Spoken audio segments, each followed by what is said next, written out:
الحمدللہ رب العالمین والعاقبۃ للمتقین والصلاۃ والسلام علی سید المرسلین وعلی آلہ واصحابہ اجمعین اما بعد فاعوذ باللہ من الشیطان الرجیم بسم اللہ الرحمن الرحیم۔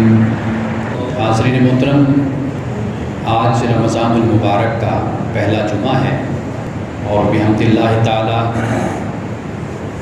اللہ تعالیٰ نے ہمیں ایک بار پھر یہ سعادت عطا کی ہے کہ ہم رمضان المبارک میں اس کے حضور اپنی جبین نیاز کو جھکاتے اور اس کی محبت اور اس کی رضا کے لیے بھوک اور پیاس کو برداشت کرتے ہیں۔ اللہ کی یہ بڑی توفیق ہے اور بڑی ہمیں عطا کی ہوئی سعادت ہے کہ ہم ایسے ماحول میں اور پاکیزہ ماحول میں سانس لے رہے ہیں، اللہ کی نعمتوں سے فیضیاب بھی ہو رہے ہیں اور اللہ کی بارگاہ میں جھکتے سجدہ کرتے اور اس کی عبادت میں مصروف بھی رہتے ہیں۔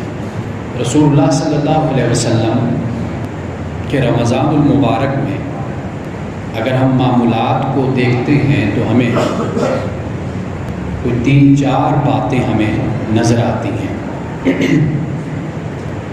ایک تو یہ ہے کہ انفاق خرچ کرنا، یہ آپ علیہ السلام رمضان المبارک میں بہت زیادہ کیا کرتے تھے۔ دوسرا عمل آپ کا قیام اللیل کا ہے، رات کو جاگنا، عبادت کرنا، تہجد پڑھنا، کچھ وقت کے لیے ہی صحیح لیکن اللہ کے لیے اپنی نیند کو چھوڑنا۔ یہ انبیاء علیہ السلام اللہ کے نیک بندوں کا یہ شیوا اور یہ عادت رہی ہے۔ غافل سوتے ہیں لیکن جو جاگنے والے ہیں، جن کا دل جاگتا ہے اللہ کی یاد میں، وہ اپنی نیند کو چھوڑ کر بھی مصلی پر کھڑے ہوتے ہیں۔ تیسرا عمل رسول اللہ صلی اللہ علیہ وسلم کا قرآن کی تلاوت کا ہے، قرآن کا پڑھنا، تلاوت کرنا۔ اور چوتھا عمل حضور علیہ السلام کا روزہ رکھنا۔ روزہ تو فرض ہے، آپ علیہ السلام پر قیام اللیل بھی فرض تھا، یعنی تہجد کی نماز، یہ بھی رسول اللہ صلی اللہ علیہ وسلم پہ فرض تھا۔ تلاوت قرآن تہجد کی نماز میں اور باقی نمازوں میں تلاوت کرنا، یہ رسول اللہ صلی اللہ علیہ وسلم کا پسندیدہ عمل تھا، محبوب عمل تھا۔ اور خرچ کرنا، انفاق، سخاوت، جیسے حضرت عبداللہ ابن عباس رضی اللہ تعالیٰ عنہما کی یہ حدیث بیان کی جاتی ہے کہ تیز ہوا سے بھی زیادہ رسول اللہ صلی اللہ علیہ وسلم سخاوت کیا کرتے تھے۔ تیز ہوا کی سپیڈ کا آپ کو اندازہ ہے نا، رفتار کا، کہ وہ ہزاروں میل چند منٹوں میں طے کرتی ہے، اتنی تیز ہوا ہو۔ تو رسول اللہ صلی اللہ علیہ وسلم اس طرح سخاوت فرمایا کرتے تھے۔ اب یہ جو 4 عمل ہیں آپ علیہ السلام کے، جو میں نے آپ کو بتائے ہیں 4 عمل، یہ 4 عمل صرف یہ نہیں کہ رمضان میں ہی آپ یہ فرمایا کرتے تھے، بلکہ رمضان کے علاوہ بھی رسول اللہ صلی اللہ علیہ وسلم کی یہ سنت اور عادت مبارکہ تھی کہ رمضان کے علاوہ بھی یہ نیک اعمال سر انجام دیتے تھے۔ خرچ کرنا، صحابہ بیان کرتے ہیں کہ رسول اللہ صلی اللہ علیہ وسلم کی زبان مبارک پہ کبھی انکار ہم نے نہیں سنا تھا، نہیں سنا تھا۔ کوئی سوالی، کوئی مانگنے والا اگر آپ کے پاس آتا تو آپ اس کو کچھ نہ کچھ عطا فرماتے تھے، یا پھر یہ فرماتے کہ فلاں کے پاس جاؤ اور میرے نام سے تم قرضہ لے لو، لیکن اس کو انکار نہیں کرتے تھے۔ دو کام رسول اللہ صلی اللہ علیہ وسلم نے زندگی میں نہیں کیے، دو کام زندگی میں نہیں کیے، اور بدقسمتی یہ ہے کہ ہم زندگی میں کئی مرتبہ کرتے ہیں۔ ایک کام یہ کہ رسول اللہ نے کبھی کسی کو انکار نہیں کیا تھا، جو ضرورت لے کر آتا آپ اس کی ضرورت کو پورا کرتے تھے۔ اور دوسرا کام یہ کہ رسول اللہ نے کبھی کسی کو پیٹا نہیں تھا، مارا نہیں تھا۔ کتوں کے الفاظ آتے ہیں، کبھی مارا۔ اگر آپ کا خادم، غلام یا لونڈی، جو اس وقت تصور تھا، لونڈی کا تصور، غلام کا تصور، اگر وہ آنے میں آپ نے بلایا، آواز دی، آنے میں دیر کر دی یا کسی اور کام میں مصروف ہو،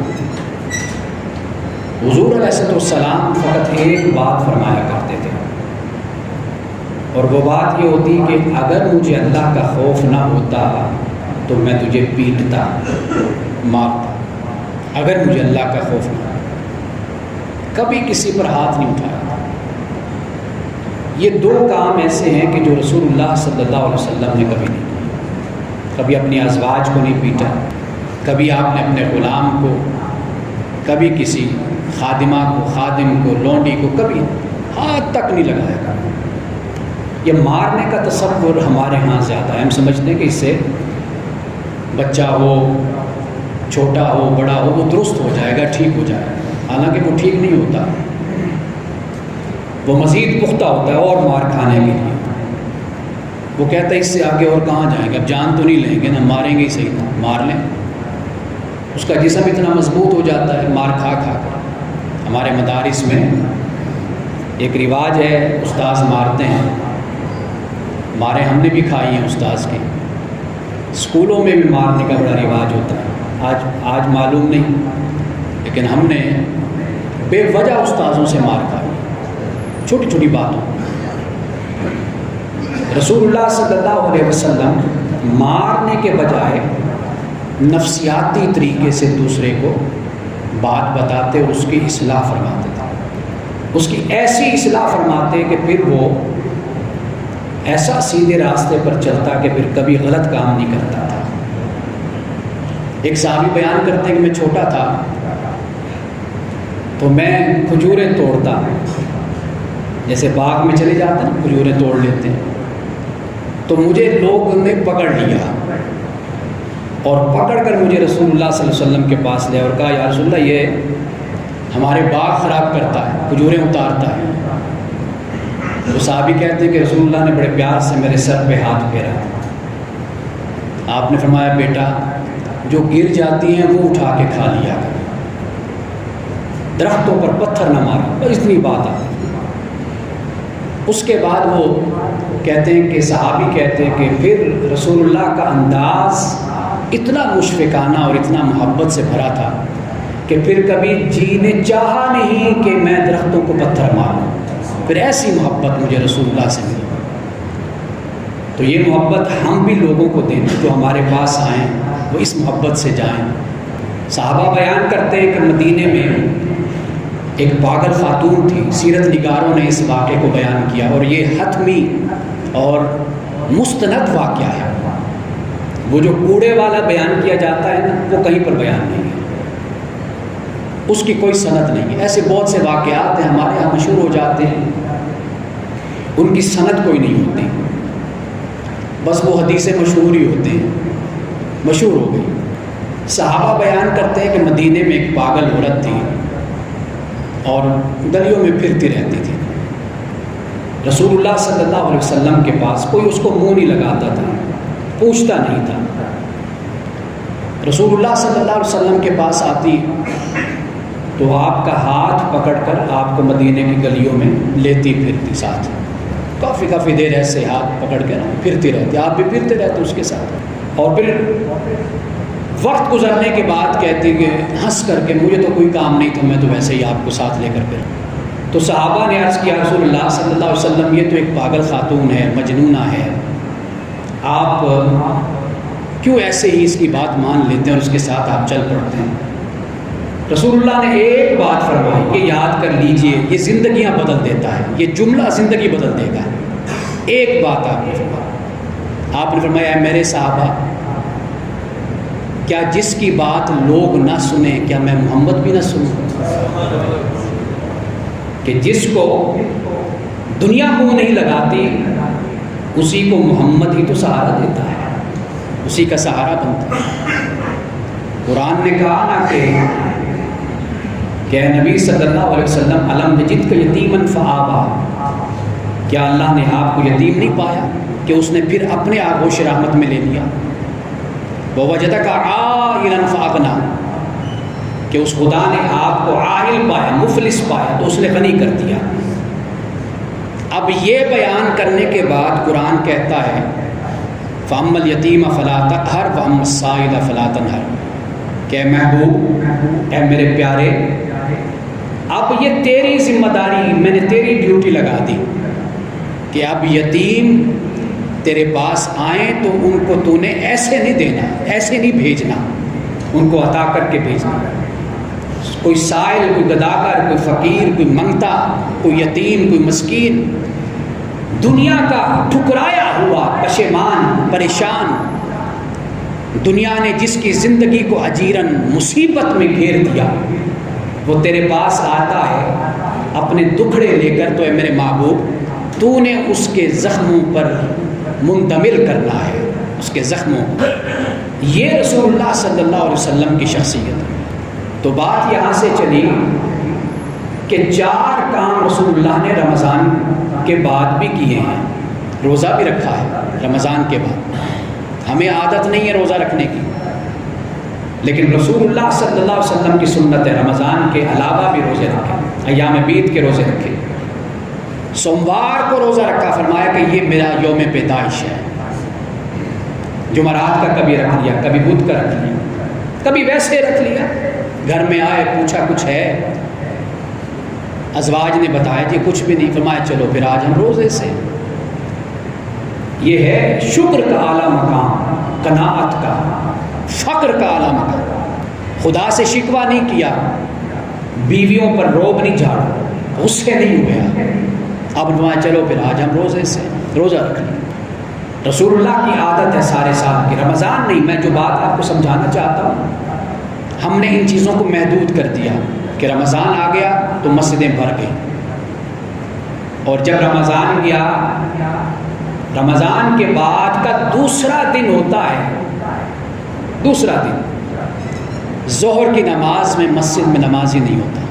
وہی خدا کا گھر کہ جس کو آباد ہم ایک ماہ کے لیے کرتے ہیں، وہ گھر پکار رہا ہوتا ہے، ویران، سوچتا ہے، بلاتا ہے، آوازیں دیتا ہے، مؤذن اذان دیتا ہے، مسجد میں وہ سارے نمازی چلے گئے۔ کہاں گئے وہ نمازی؟ واپس جہاں سے آئے وہیں چلے گئے۔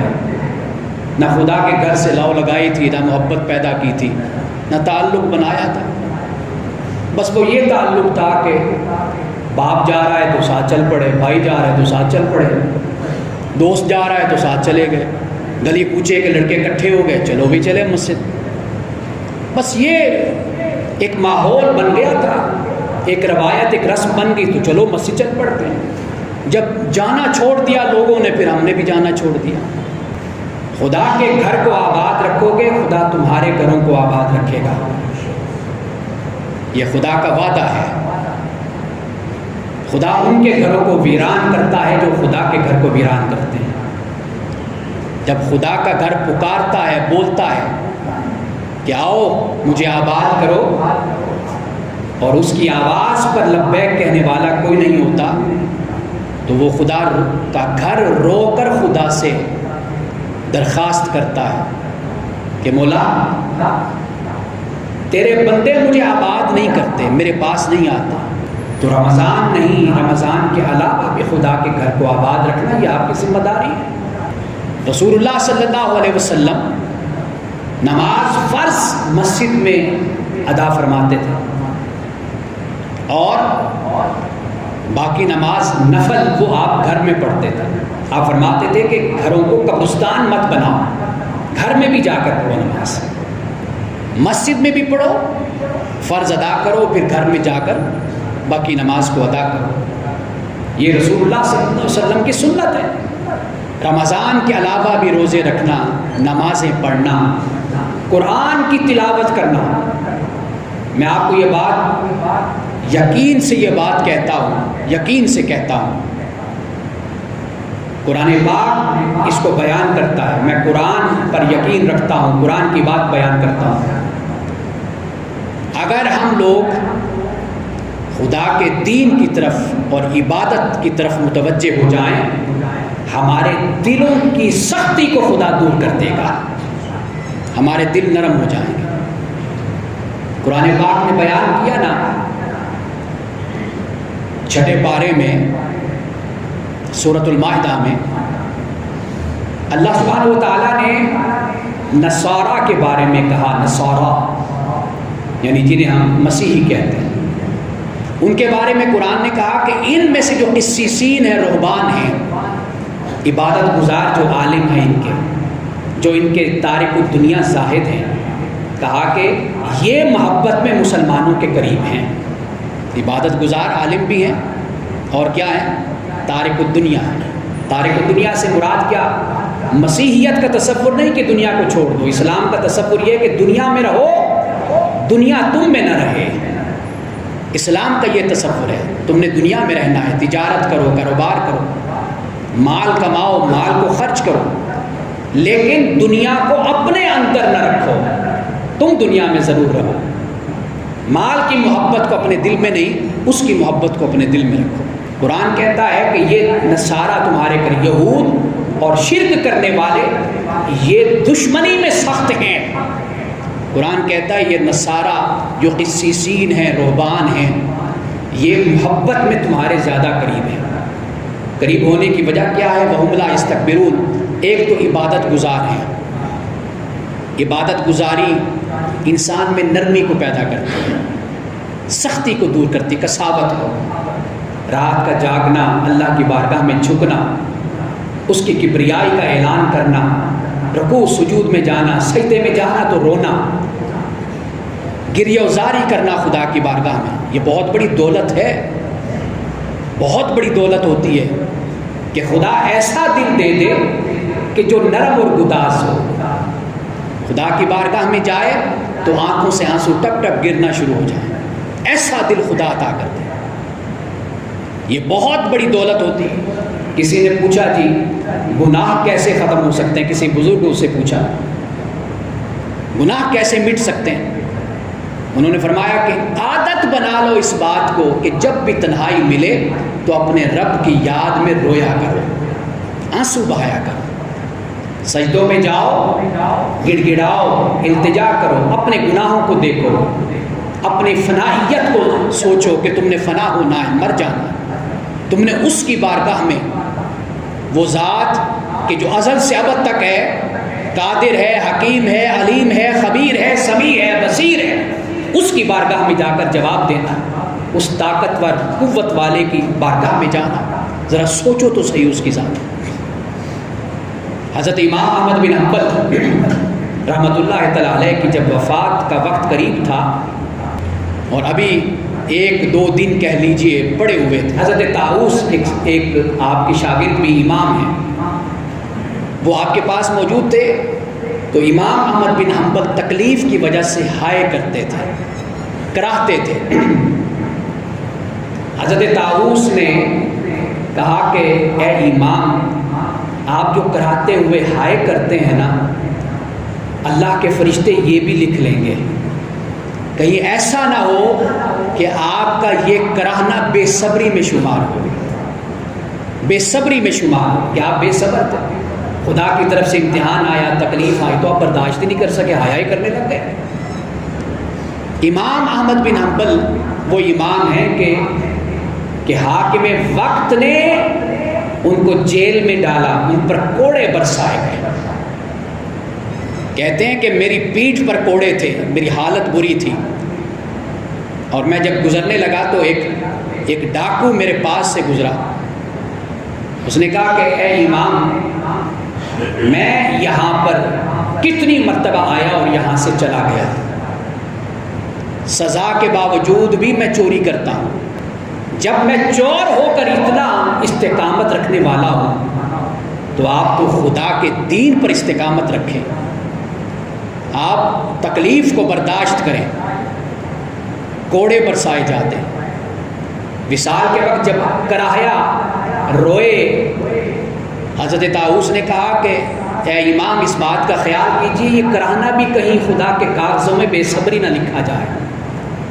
کہتے ہیں کہ پھر امام اس تکلیف میں جتنا عرصہ بھی رہے اپنے انتقال تک پھر کرائے نہیں ہیں، پھر روئے نہیں ہیں، پھر کسی قسم کی اپنی تکلیف کا اظہار نہیں کیا، پھر خاموشی اور صبر کے ساتھ وہ سارا وقت انہوں نے گزارا۔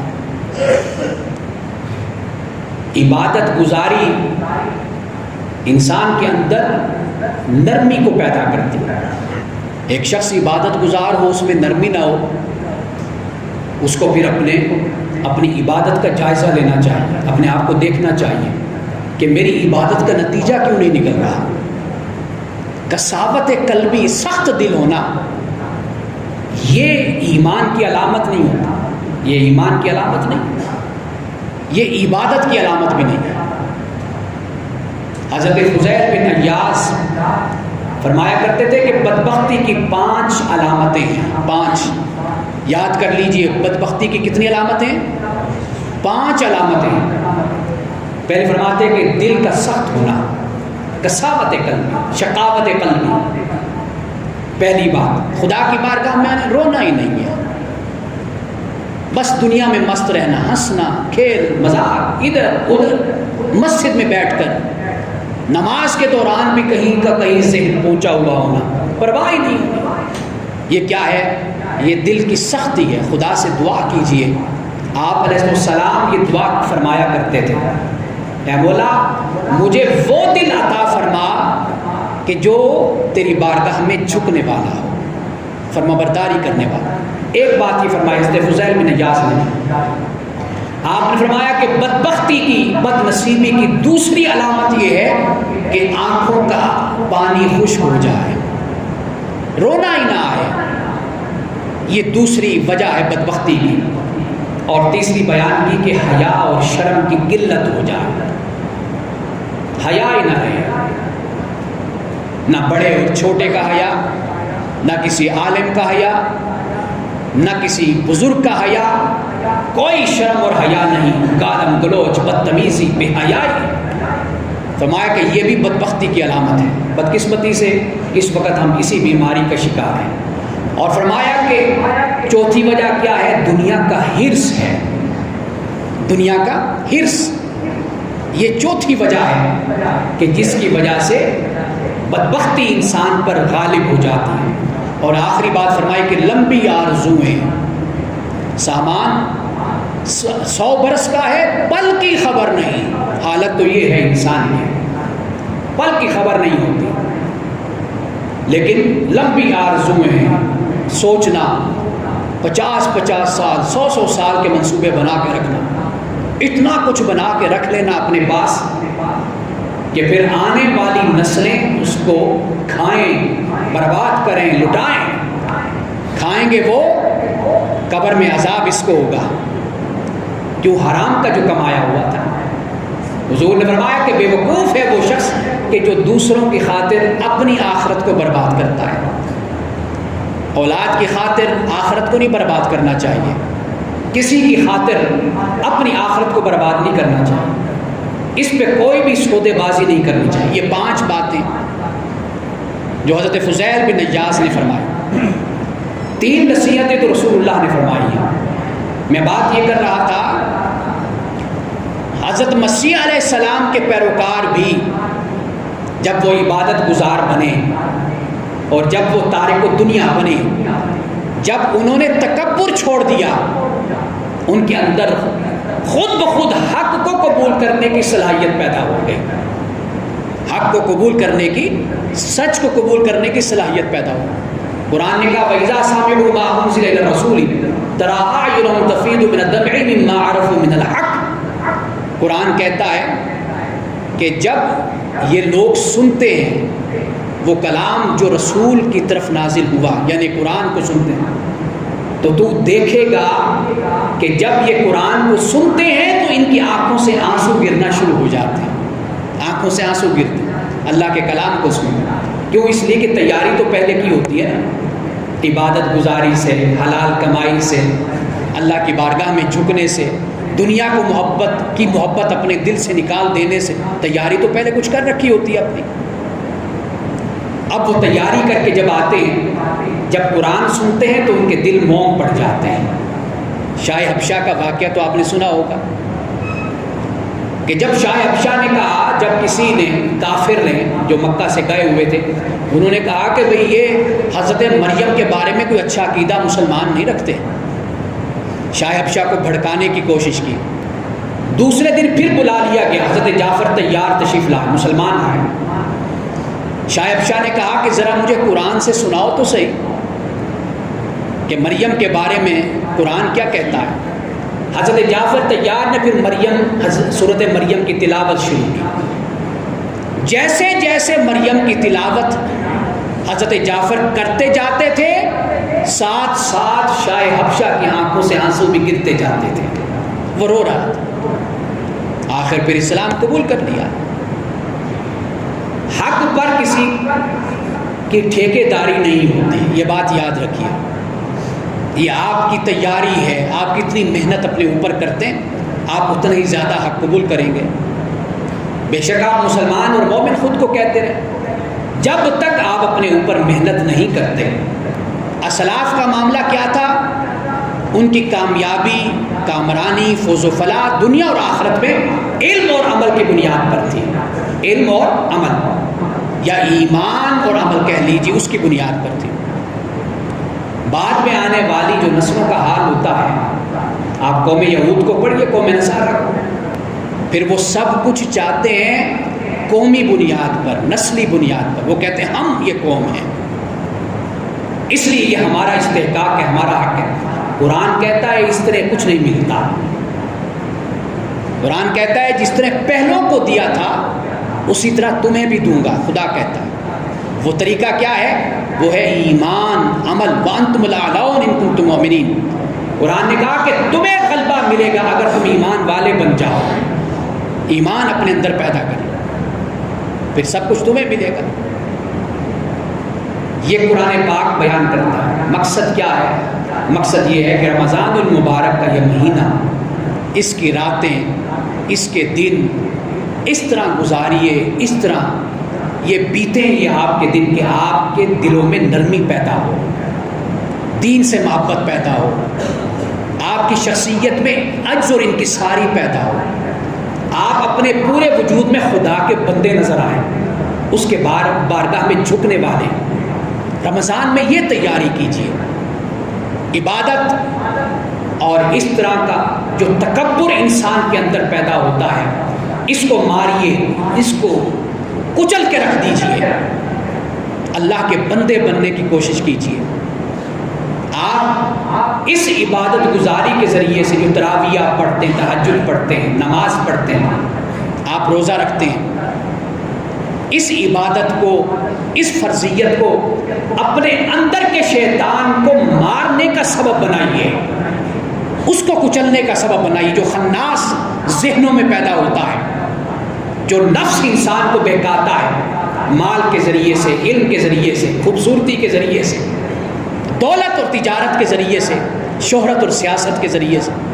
اس کو کچلنے کی کوشش کیجیے. اپنے اندر کے شیطان کو ماریے.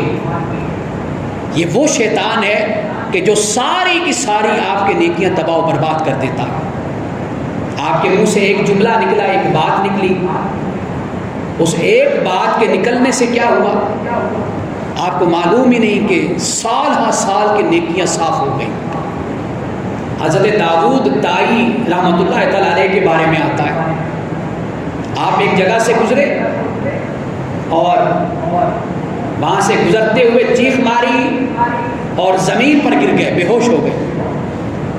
اور جب ہوش آیا لوگوں نے اٹھایا، پوچھا کہ حضرت وجہ کیا ہے کہ آپ کہاں سے آ رہے تھے اور یہاں پر خاص طور پر آ کر آپ بے ہوش ہو کر گر گئے؟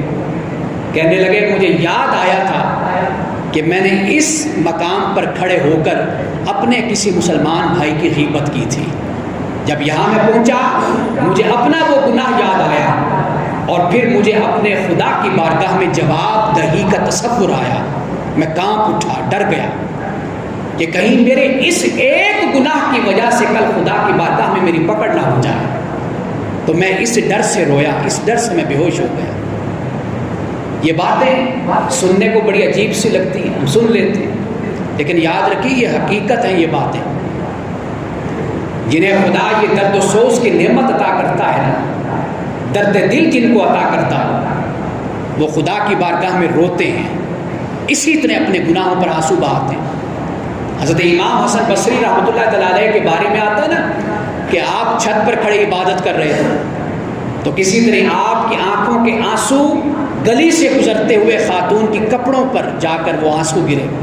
جیسے آپ کو کبھی محسوس ہوتا ہے نا کہ آسمان سے پانی گرا ہے، تو وہ اس خاتون پر جب وہ پانی یا اس کے چہرے پر یا کپڑوں پہ گرا، اس نے آواز لگا کر پوچھا کہ یہ پانی پاک ہے یا ناپاک؟ حضرت امام حسن بصری نے وہیں سے آواز لگا کے فرمایا خاتون گھر جا کر اپنے کپڑوں کو دھو لینا، اس لیے کہ یہ ایک گناہگار کی آنکھوں سے نکلے ہوئے آنسو ہیں. یہ ایک گناہگار کی آنکھوں سے نکلے ہوئے آنسو ہیں، اس لیے یہ پاک نہیں، جا کر اپنے کپڑوں کو دھو لینا. یہ عاجزی، یہ بندگی، یہ اطاعت، یہ فرمانبرداری پیدا کیجیے. جب یہ پیدا ہو گئی نا تو پھر سارے معاملات سمجھ جائیں گے، سارے معاملات سمجھ جائیں گے. اس لیے کہ ہمارے اندر جو بیٹھا ہوا ہے ہم اس کو نہیں مارتے، اس کی اصلاح نہیں کرتے. باقی سب کچھ پھر دکھاوا بن جاتا ہے. آپ ٹوپیاں پہن لیں، داڑھی رکھ لیں، آپ جبے کبے دستاریں پہن لیں، اصل جو عز و انکساری اور ابدیت ہے وہ آپ کے چہرے سے نظر آتے ہیں. کئی لوگ تو اس طرح بھی عاجزی کا اظہار کرتے ہیں کہ دوسرے کو یہ دکھاتے ہیں کہ بھائی مقام تو میرا تم سے بڑا بلند ہے لیکن میں عاجزی کر رہا ہوں کہ تمہارے لیول پر آیا ہوں. یہ بھی کبر کی ایک صورت بنتی ہے، تکبر کی صورت ہوتی ہے. عاجزی انکساری، قرآن نے کہا کہ خشوع خضوع وہ فلاح پا گئے جنہوں نے اپنی نماز میں خشوع کو پیدا کیا. یہ خشوع کیا ہوتا ہے؟ اپنے دل کو نرم خدا کی بارگاہ میں جھکانے والا بنا دو. الا من اتى الله بقلب سلیم، رب کی بارگاہ میں کامیاب وہی ہوگا کہ جو سلامت دل لے کر، فرما بردار دل لے کر خدا کی بارگاہ میں آئے گا. میں عرض یہ کرنا چاہتا ہوں کہ رمضان کے ان دنوں کو ضائع مت کیجیے، ان کو ایسے نہ گزاریے. ان دنوں میں یہ جو بھوک آپ برداشت کرتے ہیں، یہ بھوک بھی آپ کے نفس کا علاج کرتی ہے. آپ پیاس برداشت کرتے ہیں، یہ پیاس بھی آپ کے نفس کا علاج کرتی ہے. جب آپ اللہ کی بارگاہ میں کھڑے ہو کر عبادت کرتے ہیں، یہ آپ کا کھڑا ہونا بھی خدا کی بارگاہ میں یہ بھی آپ کے نفس کو مارتا ہے. اپنے اندر خشوع اور خضوع کو، بندگی کو، اطاعت کو پیدا کیجیے، عجز و انکساری کو پیدا کیجیے، نرم اور گدازی کو پیدا کیجیے، درد و سوز کو پیدا کیجیے. رب کی بارگاہ میں گریہ و زاری کیجیے، روئیے، اپنے گناہوں کو یاد کیجیے، اپنے ماضی کے گناہوں کو. اور ذرا تصور کیجیے کہ جب اپنے ہی رشتہ دار اور دوست چارپائی پر اٹھا کر جا کر ویرانے میں، بے آباد قبرستان میں جا کر چھوڑ کر آتے، جہاں پر نہ کمکمے جل رہے ہوتے، نہ روشنیاں ہوتی، رات کا سناٹا ہوتا ہے. حضرت واصف علی واصف نے کہا نا کہ شہروں میں ایک اور شہر بھی آباد ہوتا ہے اور وہ شہر قبرستان ہوتا ہے. وہ قبرستان ہے جو آباد ہو رہا ہے. اس کا تصور کیجئے، اپنی فنا کا تصور کیجئے کہ ہم نے اس دنیا سے چلے جانا ہے. جو وقت ہے وہ خدا کی بندگی اور اطاعت میں گزرے. تو رمضان المبارک کا موقع ہاتھ سے نہ جانے دیجیے. معلوم نہیں آنے والا رمضان کس کو نصیب ہونا. آج آپ اس اجتماع میں بیٹھے، ذرا یاد کیجئے کہ کتنے لوگ ایسے تھے جو پچھلے رمضان میں آپ کے ساتھ تھے، آج نہیں ہیں. اس مسجد میں آتے تھے، رمضان میں شامل ہوتے تھے، تراویح میں، نماز میں، جمعہ میں. میں جانتا ہوں اللہ نے ان کو اپنے پاس بلا لیا۔ اس طرح رمضان کو گزاریے کہ آپ کی شخصیت بدل جائے، تبدیل ہو جائے، آپ ایک نیا مسلمان بن کر سامنے آئے، ایک نیا انسان بن کر سامنے آئے۔ اس طرح اپنی تربیت کیجیے۔ رسول اللہ صلی اللہ علیہ وسلم کی 3 نصیحتیں بیان کر کے بات ختم کرتا ہوں۔ آپ نے فرمایا، صحابی نے عرض کیا رسول اللہ مجھے نصیحت فرمایا امسک علیک لسانک، ایک تو اپنی زبان کو قابو میں رکھا کر۔ روزے میں ہوتا ہے انسان غصہ جلدی آتا ہے، اپنی زبان کو قابو میں رکھ۔ دوسری فرمائی اپنے آپ کو اپنے گھر میں رکھ، گھر کو اپنے لیے کافی سمجھ۔ باہر نکل کر ادھر ادھر بیٹھنا، گپیں لگانا، غیبتیں کرنا، جھوٹ بولنا، کئی گھنٹے بیٹھ کر مذاق، ٹھٹا، استہزاء، تمسخر، دوسروں کا مذاق، اس میں وقت گزارنے کے بجائے فرمایا گھر میں بیٹھ۔ تیسری بات حضور نے فرمایا گھر میں بیٹھ کر تنہائی میں اپنی خطاؤں پر رویا کر، آنسو بہایا کر۔ خدا کی بارگاہ میں اپنے گھر میں رہ کر بیٹھ کر اپنی خطاؤں پر رویا کر۔ حضرت عبداللہ ابن مبارک سے کسی نے کہا کہ آپ اتنا وقت گھر میں بیٹھے رہتے ہیں، اتنا وقت گھر میں اکیلے بیٹھے رہتے ہیں، اکیلے تنہا کیسے بیٹھ لیتے ہیں؟ آپ نے فرمایا تمہیں کس نے کہا ہے کہ میں اکیلا ہوتا ہوں؟ میرے ساتھ میرا خدا اور میرا مصطفیٰ ہوتا ہے، میں اکیلا نہیں ہوتا۔ اس طرح اپنے گھر میں تنہائی میں بیٹھیے کہ گھر میں ہی محفل لگا لیں، اور اس محفل میں کون ہو؟ اللہ اور اس کا رسول ہو۔ واخر دعوانا الحمدللہ رب العالمین۔